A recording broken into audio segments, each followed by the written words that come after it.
Hello, everybody. Welcome to Graduate Student Spotlight. Today we have here with us Luka Brave. Hello, thank you for having me. Luka Brave is a second year master student studying therapeutic applications for gaming through OSU's Rhetoric and Writing Studies program. Blending a history of social work, disability advocacy, and game development, Luca aims to continue on in academia while also publishing games for use in therapy, mental health, and disability circles. Currently, Luca is teaching advanced composition and is an assistant director at OSU's Writing Center. Yeah, we gotta celebrate, Luca. I'm so happy that you're here. Thank you. I like the soundboard. You like the soundboard? Yeah. Yeah, we can do that. All right, perfect. Amazing. So, how do you feel to be here? It feels good. I was very excited to hear from you, and I'm excited to do the spotlight and the interview and everything. I'm very excited.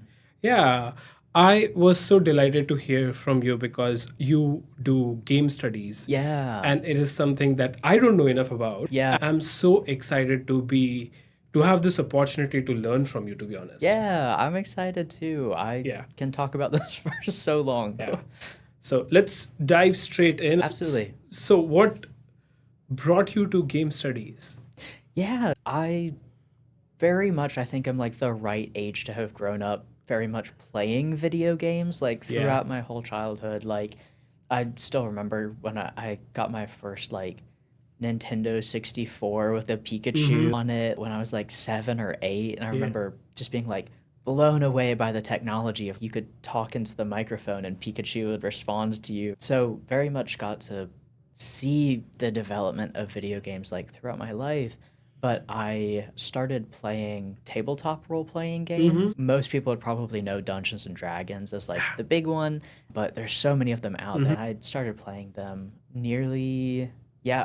coming up on 8 years ago now when I was in undergrad, and just absolutely fell in love with them. And tabletop games are mostly what I'm focused on here, like in academic circles.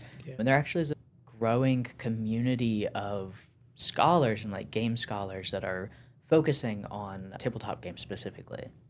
That is so fascinating. So I have a bunch of questions Yeah. regarding this. I want to hang on to this moment. Yeah, Firstly, I want to skip back in time a little. Yeah. I want to ask you, like, what is like your first memory of playing a game, if you have any?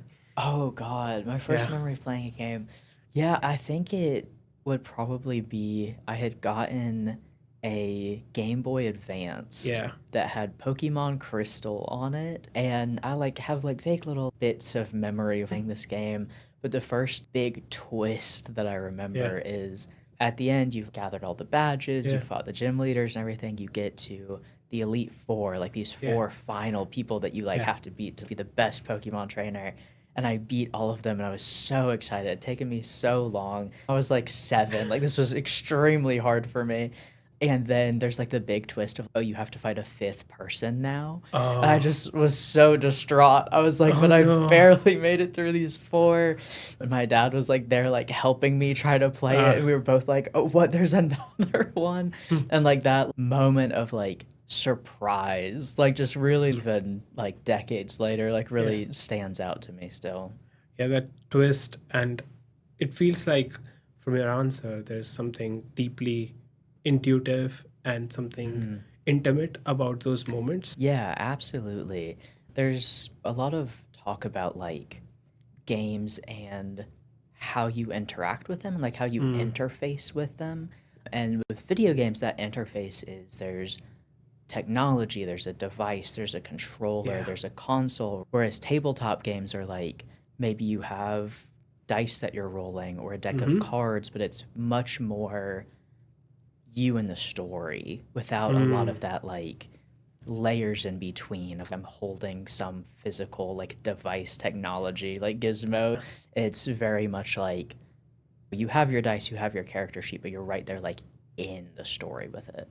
Okay, just for the audiences who may Yeah. not know what Yes. were those tabletop playing games, right? Yeah, tabletop role-playing games or Okay, TTRPG. TTRPG, because Yeah. I got to learn about it when I was talking to Yeah. Luca about it, the Yeah. term. So, could you explain that to our audiences? Yeah, tabletop role-playing games, just like other kinds of games, there are different ways they can look and different like genres and stuff Yeah, like that. But essentially, they are storytelling games yeah. where you most of the time will get together with a group of people. A lot of the times, there's someone known as the game master who's the one kind of running it. You can think of them like they are a player, but they're also the computer part of a video game, Yeah. right? They're the person who says, this is what's happening in the world. These are the people that are in this world. This is like the plot that I'm throwing at you.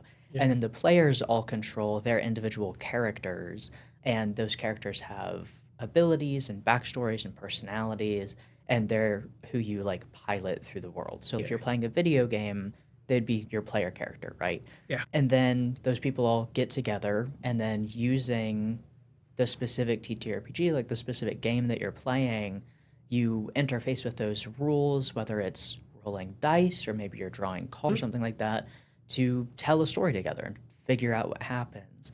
And there's so many different tabletop role playing games out there. So there's so many different stories that you can tell with them. Like Dungeons and Dragons is the big one of like your heroic adventurers and you're going on quests, you're fighting monsters, trying to solve problems, growing in power. It's like that, like very like European fantasy like vibes, right? Yeah. That was the blueprint that like started all Yeah. of these games. But even in the couple ones that I sent you, Yeah. there's the game that's you play as like muckrakers, like very like ethical journalists trying to like change 1920s New York City that's just discovered magic. There's a tabletop game that you can play. I think it's called Dangerous Times. And then there are games like Eyes on the Prize. It was just like high class, like you are very like Bridgerton, like kind of vibes, Oh, right? Like that kind of stuff. There's so many Bridgerton. different games out there. Apocalypse Keys, where you play as like super power, like hugely powered monsters who are like trying to stop the apocalypse. There's just so many different stories out there and different like systems. So if there's a story you want to tell, there's a tabletop game for it. But overall, generally, they all share that we're coming together and using the rules to pilot our characters through this world and tell a story together. Interesting. The way you describe it reminds me like pretty much of what we think about fantasy and science fiction. It's like Yeah. we create a world and we put characters in them and they figure out the way in the game and the world Yeah. around it. Yeah, it's very much, I think it's interesting. I think humans are naturally storytellers, right? Absolutely. Like you can go back so far telling stories around a fire, like that kind of thing. And I think that diverged in a couple of places. And when writing got a lot more popular, that turned into creative writing, but that storytelling tradition never really goes away. Yeah. And so I think that tabletop games are a way to tap back into that instinct, like that storyteller instinct. And we've put the rules and everything so that grown-ups playing it are like, no, I'm doing something a little bit more serious than telling campfire stories with my friends. Yeah. But that's essentially what Yeah. we're doing is like just telling stories with our friends. And that's something that we've been doing for thousands and thousands of Yeah. years. And so I think that's a lot of where the like resurgence of tabletop games, especially in the last couple of years, the last decade, is people realizing like, oh, this feels really good to do, especially in current American society is so like individualistic and we're growing very like isolated, even with like social media and stuff like that. And just being able to get together and just spend that time like creating something with people, like I think it's gotten so popular because people are like, oh, this is a very like human thing to be doing. Yeah. That is exactly where my mind was going. And I absolutely love your answer because to think about it in the context of American society Yeah. and the sort of adoption of this kind of role playing game, it feels like for people who work from 9 to 5 Yeah. and have really hard jobs Right. to do every day. Yeah. And sometimes people do 3 jobs. So for them to come back and have this moment of making something and being a part of it, Yeah. that feels rich and powerful and Yeah. important. Yeah, I absolutely agree. And I don't know if you've heard of self-determination theory before, but it's a like interdisciplinary theory that basically said that for humans to thrive and to feel okay, like being human, the three things that they need are autonomy, relatedness, and competence. And you can look at, are there like different balances of that between like individualistic and like collectivist societies and things like that? And they have found evidence of that. But it pretty much holds up that like these three things make us feel good existing in our human lives. And I think that tabletop games are really good at invoking all three of those things. Because as far as autonomy, like you get to control your character. Like you have to interface with the world the way that the game gives you mechanics to do. Like in a video game, you can't do exactly what you want. Like you have your Yeah. controls, you have your character abilities. You can't just say what happens in a video game the way that you can in a tabletop role playing Yeah. game. It's limited by your imagination. And a lot of the way that tabletop role playing games work is you'll say, I want my character to do this. This is what my character does. And then there is some sort of mechanic that says, do you succeed at this or not? Yeah. So you don't have full control in the context of, I want to win, so I'm going to win, but you can say, this is what I'm going to try to do. And the games usually allow for that. So you have that autonomy of, I have this freedom of, this is what I want to investigate in this world. This is where I want to explore. This is who I want my characters to talk to, right? You have the sort of freedom that you do in real life but might not be able to act on in real life. And then with competence, you both have the competence of being good at the game itself and having what's called like system mastery, like being good at the game. But then in the game, your character can be good at their skills and good at the story that's being told and interacting with the story, whether you're playing heroes or some little loser, because that can be super fun sometimes too. Love to play a cringe fail little guy sometimes. It's a great way to tell a story. But your character is good at being a character in this world, and like how do you go about telling that story? And then for relatedness, you're telling a story with your friends. You're all carving out this time to spend together doing a shared activity in a direction that you want it to go in. And so like tabletop games are uniquely perfect for like being fulfilled humans. And like over the 8 years that I've been playing them, like my social growth, emotional growth, and just like general well-being has increased like so much. And I definitely tie a lot of that to getting to play these games. Oh, yeah. I want to come to well being, but I just have a question about playing with crazy characters. What's like the weirdest thing that you have done Oh while God. playing a role? Okay. I really love to play a character that's just so cringe and bad at everything because I think it's fun. It's really funny. But I've played probably like 30 or more like different like characters at this point just as a player. Like I also run games, but I think maybe the funniest one that I ever did is I played a D&D character who just like guest starred in a campaign for a couple of sessions, and he was like formerly a royal. He was like very rich, sophisticated, intellectual, and he was trying to find like the answer to like ever living life, right? Like he was trying to live forever, and he technically found it and got cursed to be a 1-year-old baby forever. Oh my God, that's so funny. And so he had a very tiny walking speed, so he just rode around on his like little miniature horse, and his like adventurer's pack was like his little baby bag, and his like the thing that he like used to cast magic was like a rattle, and all of the like spells that I chose for him was just like, what's the worst thing that could happen when a baby's throwing a tantrum? Oh, he can cause earthquakes. Great. Like I was just I want to make this guy as much of a nuisance. He was like an evil character. He tried to sell one of the party members to a demon. Like it was just awful in every way. It was really fun for me. Wild. Oh wow, that sounds so much fun. Yeah. As a side note, I know there's so many side notes that. Have you seen Chaos by any chance on Netflix? Oh, I think you will really like that show. Yeah. It's like Greek mythology, but in present times. Oh, It's fascinating. Yeah. I play so many tabletop games and spend so much time planning for and Yeah. thinking about and talk. I like don't really watch TV. Like I haven't watched a movie in like over a year, I think. I like read a Yeah. lot for school obviously, but like as far as like media consumption, I'm like, but I have my little games. So, That is, you're doing something you love. That's yeah, important. Yeah. exactly. You're Yeah, doing for something you sure. love. So, coming back Yeah. to the more structured part of the interview, Yeah, yeah. I want to ask you, like, what was there a class that you ever took about game studies in any university that kind of helped you to nurture this idea of studying games? Yeah, I did take a games and writing Hmm? class at the university. We only looked at video games, but we looked at a lot of different video games. A lot of them were like smaller, like indie games and stuff like Mm-hmm. that. We looked at video games in different contexts, like video games exploring culture, video games like as autoethnography, like various things like that.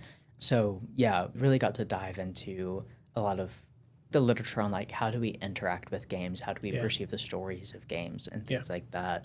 I haven't gotten to take a tabletop class because I they don't exist at least at OSU for now. Yeah. Hopefully in the future, Maybe you but can teach one. that's the goal. But a lot of my like term papers and stuff like that, I've been able to take into that game studies lens, examine tabletop games and stuff like that. For a seminar on rhetorical Mm-hmm. theory class that I'd taken last semester, we learned about things like genre analysis and stuff like that. And so I actually did a genre analysis of indie TTRPG Yeah. introduction sections and like really zoomed into writing features and stuff like that. So Yeah. I've been able to find ways to pull it into my academics. That is so interesting. So, how was it like doing those things at OSU? Did anything surprise you ever?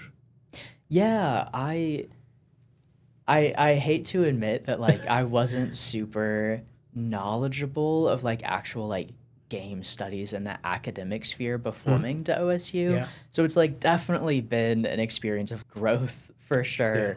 But yeah, like I think a lot of what surprised me at OSU, especially like teaching composition classes, has been like the English department's like general like pedagogy. Yeah. My undergrad was very like product based. You're a good writer right from the beginning, or you're not going to get a good grade. There's not Mm. really like drafts. Like they throw you into those classes and say sink or swim.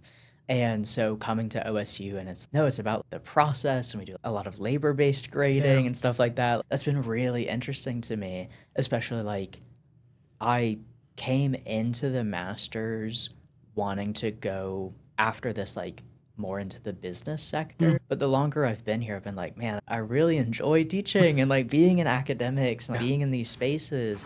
And so now I'm a lot more confident that definitely want to continue on into a PhD, but then maybe be a game studies professor after this. And I've gotten to talk to really cool game studies Yeah. professors. I got to interview game studies professors for something that I wrote.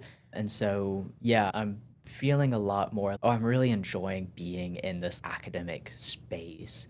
And yeah, wanting to continue that with game studies. And there's very much a growing circle, I think I had mentioned, of these like tabletop game like academics. Like Generation Analog is a Mm-hmm. really big one. They're a journal, a yearly conference, and a like community of 500 academics like all over the world who are like specifically focusing on like tabletop Mm. games. And there's like the International Journal of Role Playing and just even like the journal like Game Studies and stuff like that that were formerly very video game heavy are like moving to accept like tabletop games and other analog games. So yeah, it's very much a growing field and I want to be right there in it. That sounds fascinating. And also, I think this is something I also really love about OSU. Yeah. It gives a lot of people opportunity to do all kinds of things in graduate school. Yeah. I don't know Yeah. whether it is specific to just OSU Right. or is it a grad school thing, but there's so Yeah. much freedom about choosing what to do in terms of our final projects Yeah. that you can literally pick any class and Yeah. use it for the way you want to use it. Yeah, absolutely. I've gotten to Yeah. write about TTRPGs. I've gotten to write about like disability study, pedagogy, and fostering agency in the classroom and like all this kind of stuff. And even for my like electives, I've been able to take those outside the English department. Mm-hmm. And I'm in my last class of my learning and motivation Mm-hmm. certificate. I've really gotten to delve into educational psychology, and I got to Yeah. take like a human development class. And so learning about game studies from two different angles of being able to look at it from the writing and the Mm-hmm. features and looking at like speech genres and like all of that kind of stuff. Interesting. And then the other side of that of what's the psychology behind these games and being able to like tackle it from both of these angles like in my one like master's stint here has been really helpful. That's such a beautifully put answer because from what I gather is that you're able to merge both the worlds together, your passion for creating and practicing and playing games. So, one of the things I read in your articles was that you use composition in your composition classes, you use games. Yeah. And a lot of times students hesitate to begin with. So, Yeah. how do you navigate such a situation in your Yeah. sort of pedagogy? Yeah, it's a really interesting kind of phenomenon because I've taught three sections of Composition 1 so far, and my like theme for that class is games. And now I'm teaching advanced composition, which is a junior level like writing class. And there's always that moment of hesitation and that of awkwardness of because we start playing games very early in those classes. Yeah. In my composition 1 classes, I have them play a game together as a full class once every unit. So we play 4 games together over the course of the semester. And that first game, it's so awkward and they're quiet and nobody wants to speak and you have to pull that teacher like I can wait, Oh, like yeah. waiting for someone. But then the second the ice is broken Oh, and yeah. someone's finally brave and they're like, okay, I'm gonna try this. It's immediate. Everyone's, oh wait, this can be fun actually. Like this actually can be an Oh, yeah. enjoyable day in class. And we play different kinds of games. We play storytelling games and things like that. And so as soon as the students like take that first step and allow themselves to get into it, it really goes from like a classroom of students to like a collaborative environment where they're like a team now trying to do something together. And I've very much found that like student like engagement during class is so different like after we play games together because they've gotten that awkwardness like out of the way of oh our teacher's asking us to do something like so out of the box. Oh, this isn't what I was told college would be like. Once they get over that bump, it's okay, like we're all in this together, we're all taking this class and telling these stories and playing these games together. And I it really takes a like disjointed class of various students and makes everyone a team. That is so fascinating to me because there are two things that kind of come to my mind when I Yeah. listen to you. First is it is so amazing to imagine how much students, first of all, for composition classes who don't want to come and attend classes, Yeah. for them to be able to come and be like, okay, I'm going to a class to play games. Yeah. Absolutely, yes. Yeah. They are going to enjoy that so much. It Mhm. seems very productive Yeah. in that sense. And it seems like the engagement would be higher. Yeah, for sure. So, my question is how has the feedback been on games? Like, in terms of just the game part of the class, how has the feedback been Yeah. on that? I have a lot of students. I for their final, I they write their essays and everything, but for the actual final for the class, I have them write like reflective, like answering questions and have different prompts. What was the thing that you got the most out of this class? What can you take into future classes? And what's something that you would change like for the next time I teach this Yeah. class, stuff like that. And a lot of students say what they can take into future classes is if they're really hesitant about something and nervous about something, try it and it might really work out. Wow. As I think the most common thing that I get, a lot of students get into the class and they say, "Oh, I don't know if this is going to be for me. I don't know about Yeah. this." And then they stick it out and they end up having a really good time. And so, yeah, learning like something might be a little awkward when you're first trying something new, but give it an honest shot. You could really be surprised by it because a lot of people are gamers, even if they don't consider themselves that. I asked them at the beginning of class, what kind of games do you play? And I get back a lot of Call of Duty, Of like that course, kind of stuff. FIFA. Yeah, FIFA, Madden for Yeah. sure. A lot of Minecraft. A lot of Oh, students are Minecraft, The Sims, like that kind of stuff. And so then when I'm asking them to play tabletop games, and they're like, what is a tabletop game? yeah. And then we're playing them in class, and they slowly get to get immersed in this other form of play. Yeah, it's a really amazing transformation to watch. Another question I wanted to ask you about this was, as a person who has taught a little bit, I've only taught 6 7 courses at Yeah. OSU till now. One of the things that I wonder is, I want to do these interesting things a lot of time, but how do you balance that with teaching them how to write? Because that's like the main goal of the class. Yeah. So how do you get them to write along with these games? Yeah. All of the activities that we do are very focused around either writing itself or rhetorical concepts. The game that I had mentioned, like our like serious game of the class where like we sit on the ground and like we all have our like notebooks and stuff like that, is a game called Graves for Funerals. And you play as architects in a fictional world who are building a monument together for some sort of like mass tragedy that's happened. And it's a game that was made for high school social studies classes, or like at least fits really well that. And we talk about analysis and like how parts fit in the whole and how they can be broken up into parts again. We talk about what is the ethos here, what pathos are we trying to invoke with the elements of this monument. We talk about exigency and why is this monument important in this time in this place for this audience. So we very much take these games and use them as a tool to talk about writing and talk about analyzing writing. But a lot of times I'll have them write about their experiences of play as well. For the first unit, for personal narrative, I have them play a solo game, a solo tabletop game, and then write like a reflection on the experience. Yeah. And so I give them options of different games to play, and they'll choose one and then play through it and then bounce off of that to be like, oh, this reminded me of like a childhood memory, or this brought up a feeling from like this thing that I'm processing. And so they bounce off of those experiences. And I found that it really takes the pressure off of finding something to write about when they can use it as a springboard of a reflection point.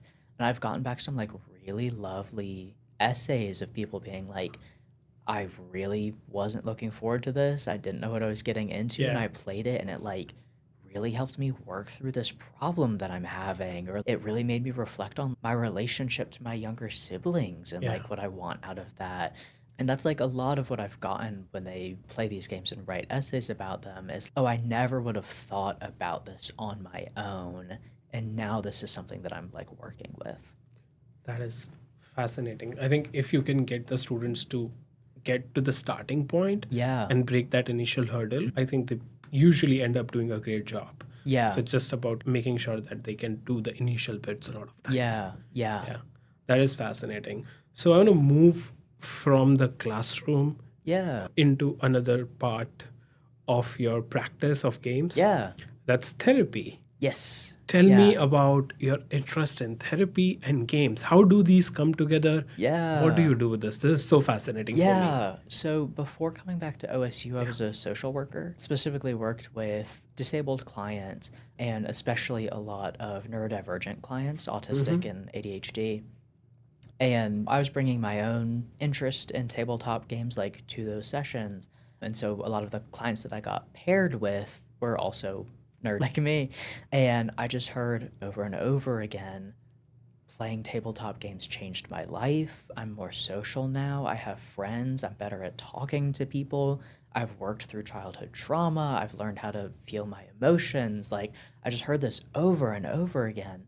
I was like, there has to be something here. Yeah, totally, yeah. This isn't just a coincidence that like all of these clients I have are saying the same thing. And so I got that original idea to be like, what if this was something that you could do intentionally, right? Like all of these benefits of playing these games. What if a game was run by like a practitioner, like a therapist, a social worker, and like trying to draw out these benefits in clients? And it turned out this was not an original idea. People are very much already doing this.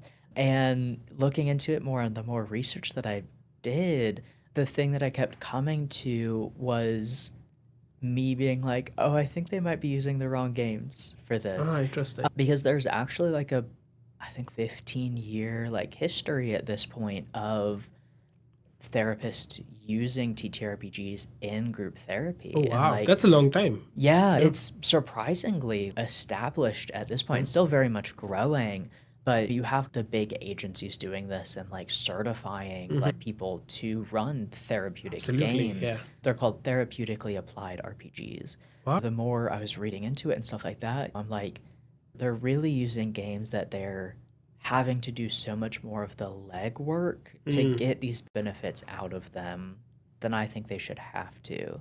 Using games like Dungeons and Dragons and okay, we're gonna explore your emotions, go kill that monster. I'm like, I don't think that's the best thing that we could be using. Yeah. And so I looked into it and couldn't find anything, still haven't found anything of someone creating a game for that purpose, to be a therapeutically applied TTRPG.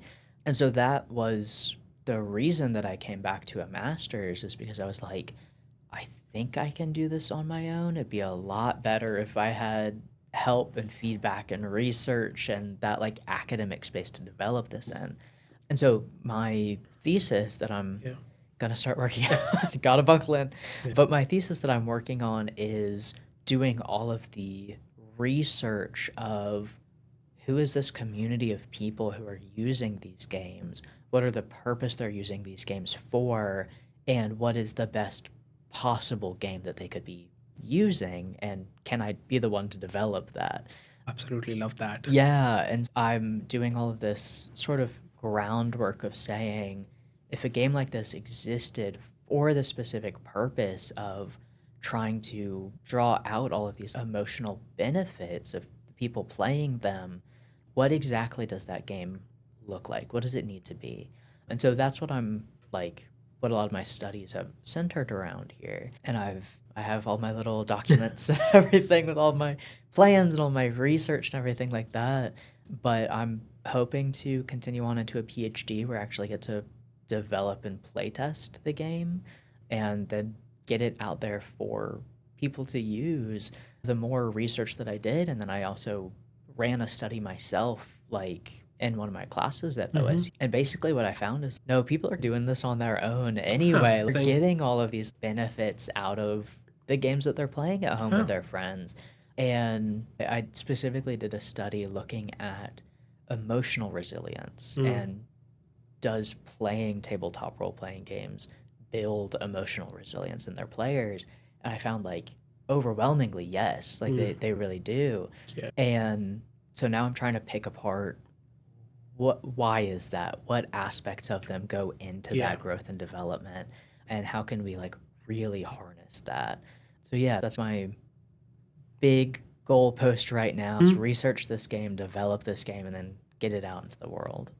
That is absolutely fascinating. And I've been in therapy for about half a decade now. Yeah. Probably more than that. Yeah. So one of the things I think therapy does really well is to give us language to understand Yeah. what we are thinking and feeling. Because a lot of times we feel a lot of things Yeah. and we think a lot of things, but it's so urgent and it's so captivating to Yeah. us that we don't know how to draw a map around it and how to know when to say what and Yeah. how to navigate situations. And it seems such a natural combination that these two Right. things come together, Yeah. as you were saying about the classroom, to learn the language. Yeah, and that's a lot of the research that I've done keeps drawing me back to this concept of dramatic rehearsal, which the term was coined by John Dewey, who was academic, philosopher, intellectual. And essentially what dramatic rehearsal is, we take a situation with some sort of dilemma, social, moral, ethical, political dilemma, Yeah.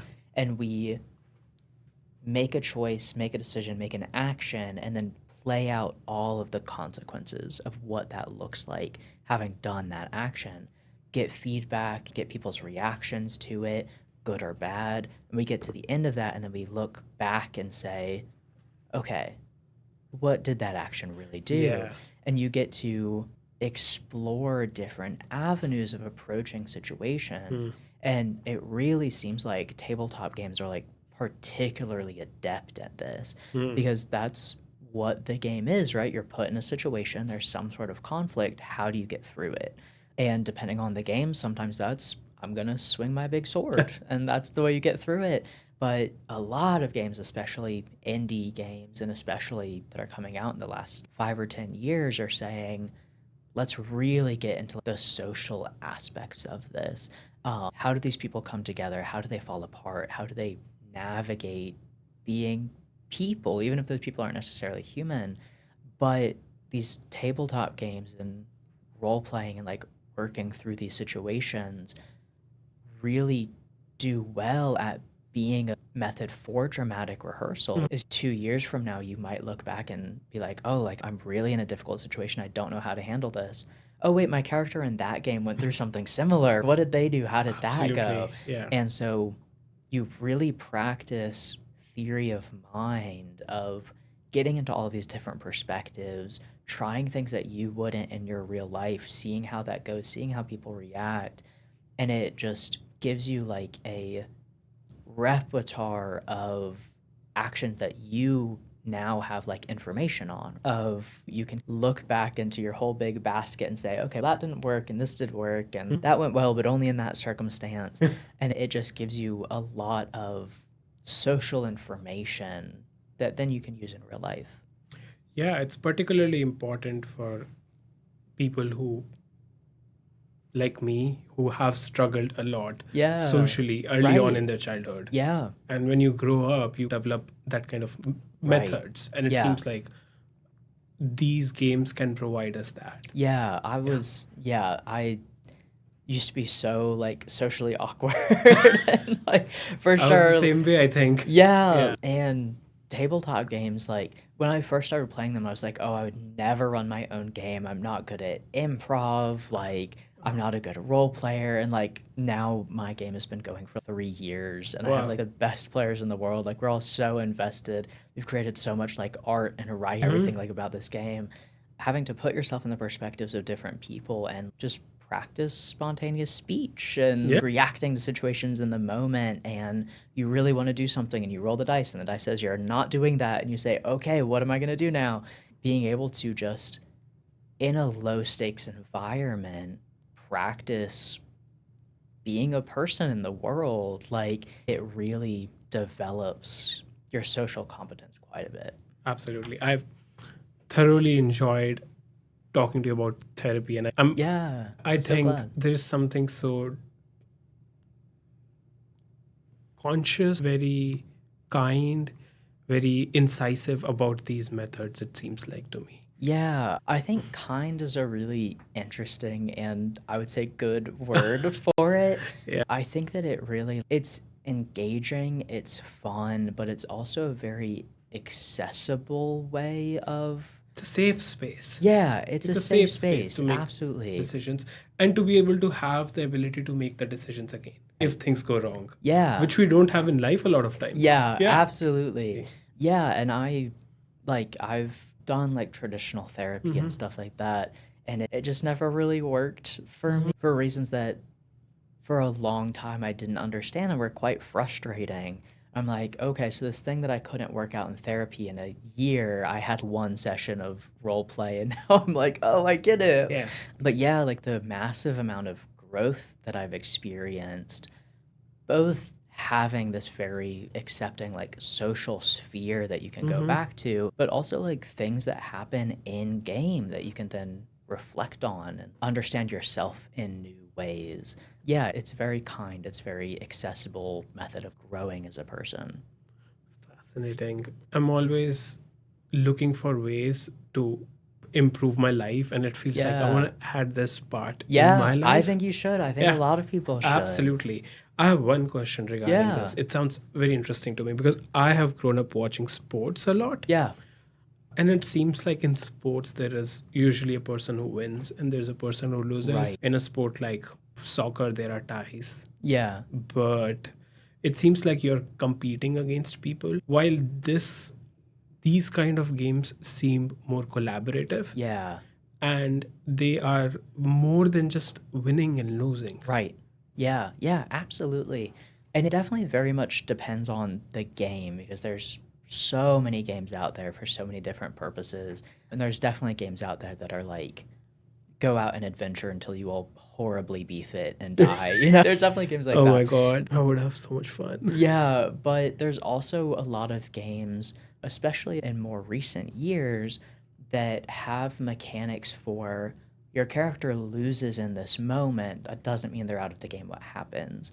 Oh, And there are games where like your characters can lose, and that means that they don't accomplish the goal that they're trying to, or it means that there's some sort of like setback. Your character might have some sort of like dramatic, like cinematography injury or like situation that they're yeah. in. But there's not often, like you said, like that definitive like winner and Lose. loser. And in the like genre analysis that I had done of these introduction sections, one of the things that I looked at was what do these games introduce themselves as? And a very common thing for the game to call itself was a collaborative storytelling game. And so that collaboration is very much inherent to a lot of games, even the games where the goal is the players overcome challenges. They're still meant to be collaborative. They're still meant to be we are trying to tell a story together, and that story is going to have highs and lows. There's going to be conflict and there's going to be hard situations, but like at the end of the day, we want to see how these people get through this. So fascinating. I'm really excited to try one of these. Yeah, absolutely. Another thing that I learned through your bio and reading about you and talking to you was that you're interested in using these games at the writing center Yeah, and you're yeah, an assistant director there. It's fascinating to me because I've worked at the writing center and I really love that space. yeah, And a lot of times the space requires a lot of empathy, a lot of kindness. It is deeply requires one to engage with the student yeah. in that very moment. So how do you Yeah. plan to use games as you have mentioned it to me before? Yeah, my sort of like semester long project at the Writing Center right now is trying to develop, which I've already done, and research a game that we can actually use with students at the table during a session. And the game that I came up with is essentially like apples to apples or it's against humanity, that kind of card game where one person has a prompt and the other person plays a phrase or a quote or something like that against the prompt. And so the game that I've come up with, I'm calling it Essays to Essays, at least Oh, for I love now. that. Thank That's you. such a good title. Yeah. Essays to essays. And basically, the tutor has the deck of cards that have various prompts on them, and then the student plays a quote from the essay they've brought in to the writing center. And so there's different categories. One of the categories is out of context, which is the one that you start with, just to get like silly with it and Yeah. have the student like start having fun. Absolutely. And some of the prompts might be like something strange to overhear on a stranger's phone call, or what's the weirdest thing to see at a poster at Subway, things like that, of like just silly, weird, out of the box things. But it gets the student close reading their essay in a way that they haven't before. Like I very much in my personal experience will read through an essay 3 different times. I'm like, yeah, it sounds fine. And then I have to picture myself like reading it out loud to someone else who might judge me. And then I'm reading through the essay again. I'm like, oh, I need to edit that. I need to edit that. Yeah. Just being in a different frame of mind can like really make you see writing in a new way. So we start with out of context and they play like silly quotes and stuff like that. And then you move on to zooming into writing. And it might be something like, what's something that shows your writerly voice? Or what's your best transition sentence? And then you go through and you look for those writing features. And then you can go and have teaching moments because the next 2 categories are the rhetorical moment and rhetorical appeals. And so there are cards that say, this is what exigency is. It means you're trying to find the importance of this text in a specific moment to a specific person. What's a line that really shows your exigency in this text? And then it goes, this is what logos is. What's an example of logos in your Yeah. text? And the student goes through and they find their quotes. And then you can really see if there's something missing too. If they go through and they're like, oh, I actually don't have anything that shows my audience. Who is my audience? Let's talk about that with my tutor. It's not just my professor. Who do I want to be speaking to? So you can have those conversations and have those teaching moments, but it's fun, it's low stakes, and you really get to like bond one-on-one. Yeah. But I'm hoping to start play testing it soon, first with tutors and then actually with students at OSU. But so far, the 2 times that it's been played, I played it with my advanced composition class. I had them bring in essays that they didn't write, but they really liked, whether they're feature pieces, blog posts, things like that. And we played the game like in groups in class. And it was a little like competition, and the winner got a little sticker sheet. Oh, that's And that went was really fun. And then the current interim director of the Writing Center, Jonesy, actually played it as a peer review game with wow. his students and had them like find quotes from each other's essays that like matched those prompts. And Yeah. he said it went really great as well. I think this concept holds up in different situations, but I'm hoping to actually do a formal like research study with it with students during sessions. That is so fascinating. The adaptability of it sounds Yeah. impressive to me. Thank you. Yeah, Thank it's you. very impressive. I keep waiting for the situation that it just falls apart, and I haven't found it yet, but I'm like, you just gotta keep pushing until something doesn't work. Yeah. And then you can iterate on it and you can improve it. But yeah, so this first draft, I've got a little stack of the cards on my desk Yeah. at the Writing Center, and yeah, I'm just gonna keep trying until it either really works or something falls apart and I can make something new with it. But I think it'll keep working. thank you. Fingers It's crossed. such an Ideal. impressive idea. I absolutely love it. Thank you. So, from what I understand, you develop your own games as well. Yeah. And apart from like the ones that you've been doing for the institution, do you want to tell us about the games that you have developed on your own? Oh, sure. Yeah. Yeah. So I have to pick a couple specific ones because I just published my 25th game. Oh, wow. Yeah, We're sitting here with a pro. Wow. Yeah, they're all definitely like smaller games. Like there's no 300-page rule book out there that I've developed so far. Thank you for that. Yeah. No 300-page rule book, please. 300 pages. No.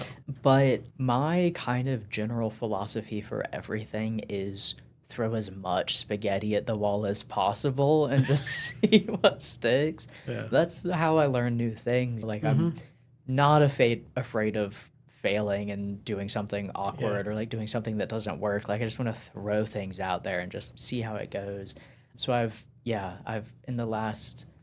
started publishing games in December of 22 and just published my 25th one. So I'm just trying to keep production, keep the ball rolling. But yeah, I've made multiplayer games, duet games, which are just played between 2 people, solo games that people can play by themselves. I think probably the couple that I have that are the most popular, I have one called Little Celestial Fieldwork Guide, and you play a religious researcher who's studying a migration of spirits and like tiny gods. Oh, wow. And it's a exploration photography game. So you like pull cards to get hints as to what these spirits are disguised as, and then you actually go out into the city that you live and like photograph what you think the spirits are like disguised as, and then you journal, I found this spirit here, this is what it was hidden as. Wow, that's fascinating. Yeah, and I keep getting comments on that one being like, I was home depressed and I decided to play this and it got me out of the house and I talked to great people and I got great food and I really enjoyed playing this game. So that one's definitely pretty popular. And then I have one called Shadow Giant that's very much based on things like Logan, The Last of Us, the wolf and cub kind of trope where it's a 2-player game where one person is this like gruff and jaded adult who's given up on everything and the other's like this traumatized like magical child who needs care, right? And there's both of the characters have like different mechanics, like different ways of interacting with the story, but either of them can do something that irrevocably changes everything and just ends the game. Yeah. And so they're both trying not to get to that fail condition and get somewhere safe where they can live together. And then I also have one called With Breath and Sword. Oh, I love that title. Thank you. And I actually had a pretty like successful Kickstarter for that one. But that was my kind of like first attempt like into that like therapeutic TTRPG space. And it's a solo journaling game. So you write or draw or do some sort of journaling throughout the game. But the oracle, like the thing that tells you what happens in the story, is grounding techniques and breathing methods. And so you do, I don't know if you've ever heard of the 5, 4, 3, 2, 1 like grounding technique, but it's list 5 things you can see, like 4 things that you can touch, 3 things that you can hear, 2 things you can smell, and 1 thing you can taste.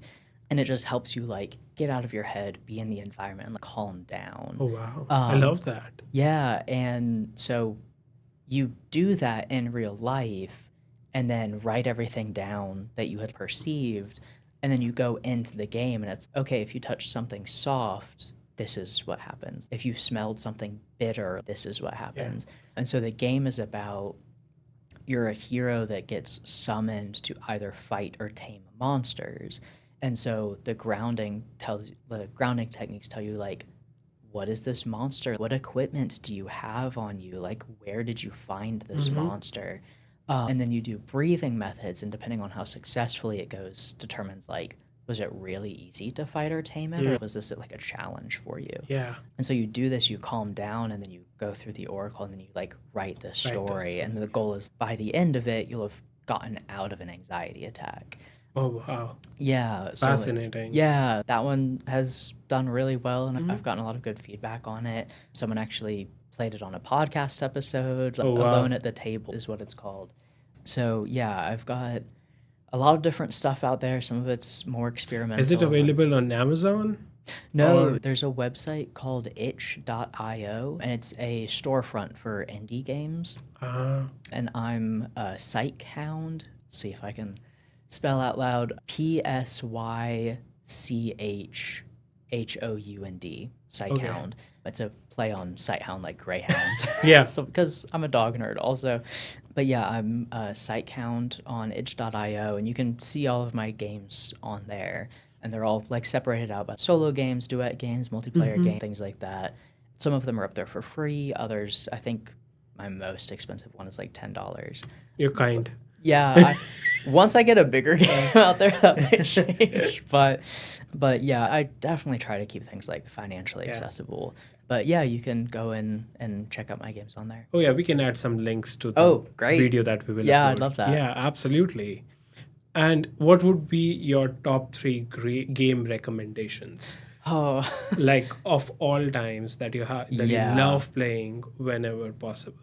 see, that's really hard because there's so many different games out there that like Yeah. I don't think that there's one game that fits every person. I think it really depends on the story that you want to tell as well. But God, if I had to- According to you. okay, Yeah, this is okay. like stick to This you. is hard.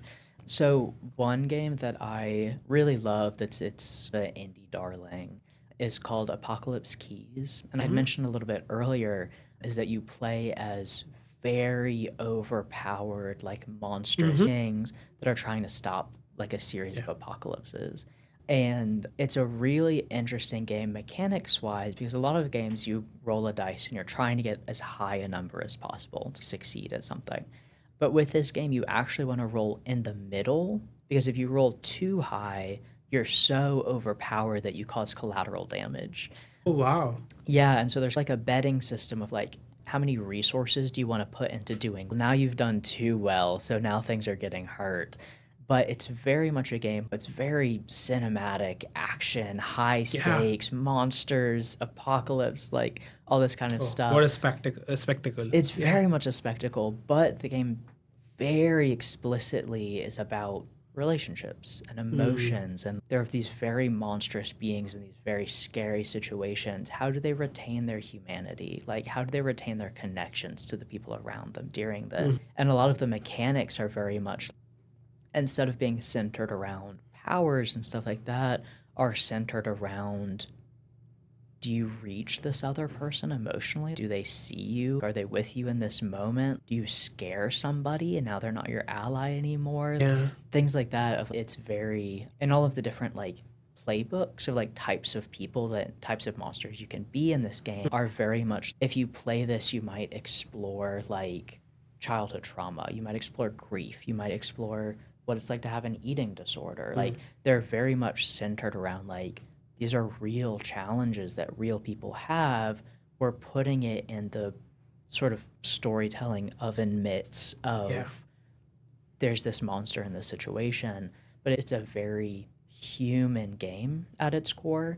And I'm actually writing a book chapter about it, about this disability concept of dignity of risk, of Wow. saying like marginalized groups like disabled people, elderly children that are frequently controlled by others should be allowed to take risks and live their full lives and try things even if it has the potential to hurt them, because that's what it is to be human.